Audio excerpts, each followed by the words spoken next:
After days in the wild, the road finally leads back to the cities, and South Africa keeps its power in a strange and deliberate way, split between places 1,000 kilometers apart.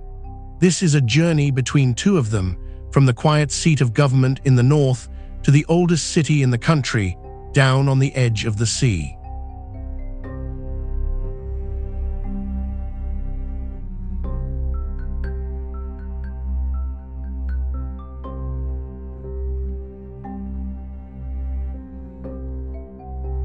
Most countries have one capital.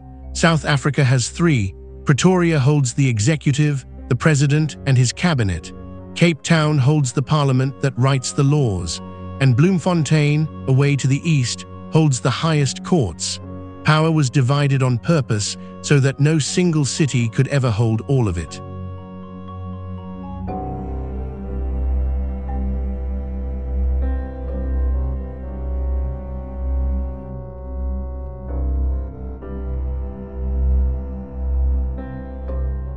We begin in Pretoria, the administrative capital, set among the hills of the highveld. In late spring, its streets turn purple with the blossom of 70,000 jacaranda trees, and the city earns its other name, the Jacaranda City. At its heart, on a hill above the center, stand the Union buildings.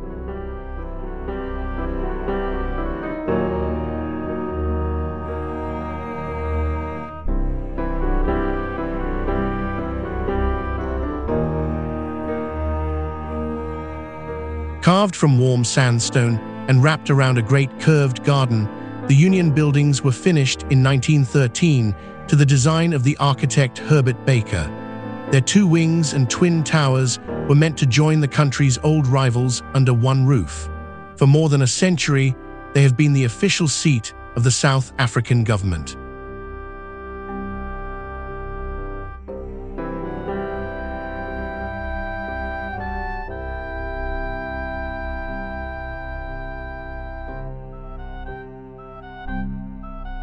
And here, in the amphitheatre below, on the 10th of May 1994, Nelson Mandela was sworn in as the first president of a free South Africa.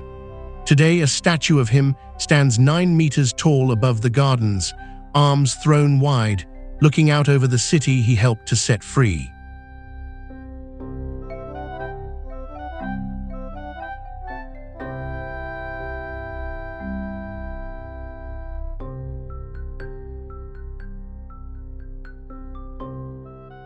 From this hill, you can see the whole administrative capital laid out below, but the laws of the land are written far away, near the very bottom of the continent. So we leave the highveld behind and travel almost 1,500 kilometers south, all the way to the coast.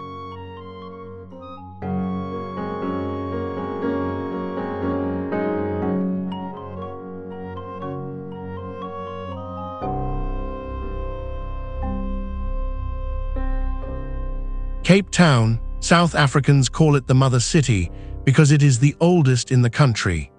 In 1652, the Dutch East India Company landed beneath this flat-topped mountain and built a station to resupply its ships on the long road to the Indies. A small fort by the bay grew, in time, into a city.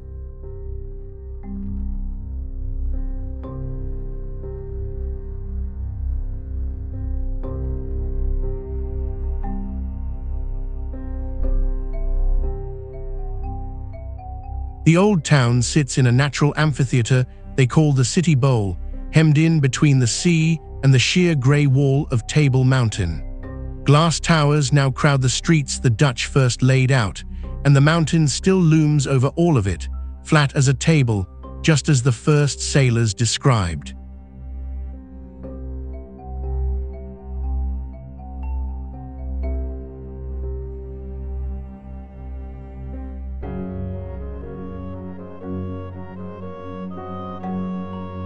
This is the legislative capital, where the nation's parliament sits. Its roots are deep. Down near the foreshore stands the Castle of Good Hope, a 5-pointed stone fort begun in 1666, the oldest surviving building in the whole of South Africa.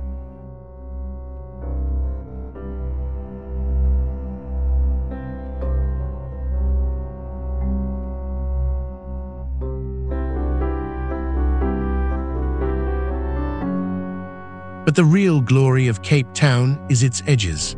We climb aboard an open-topped bus and follow the Atlantic Seaboard, the coast road that runs beneath the mountains, past white beaches and palm-lined promenades, with the cold blue ocean always on one side.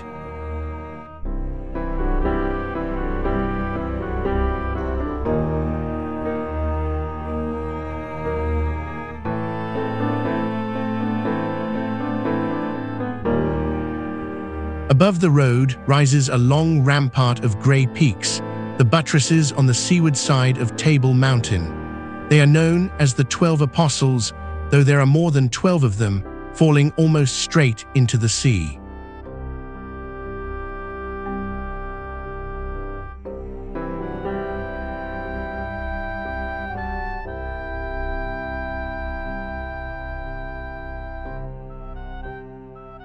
At the northern end of the chain stands a single-pointed peak, Lion's Head, with the suburb of Camps Bay gathered at its feet. On a clear summer day like this one, half the city seems to be down at the beach.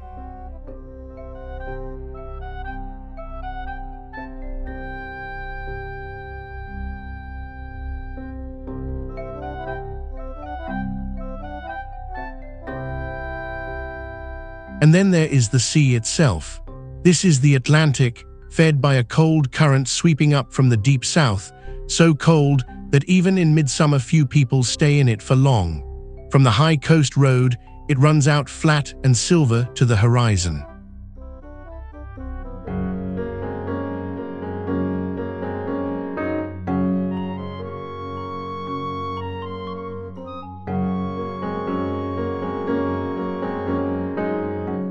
The bus winds on around the mountainside as the afternoon light softens over the water.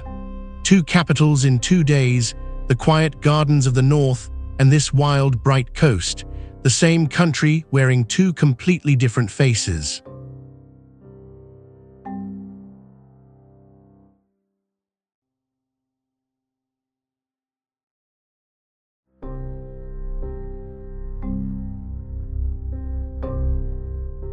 That is the strange, divided heart of South Africa, a nation that chose to share its power between its cities.